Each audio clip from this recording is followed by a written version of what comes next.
Bok i dobrodošli u još jedan KH7 tutorial. Svi mi imamo djecu koja dođu ovako kući, prljava.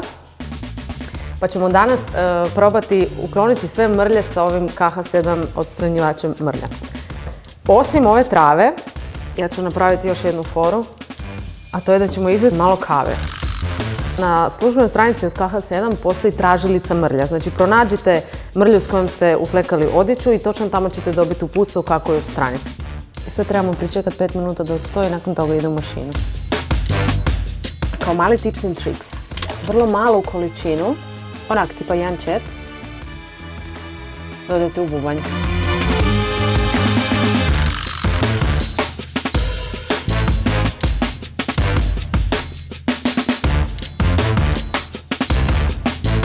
Evo ga, jedna, tajce, nema ni jedne mrlje. Bravo!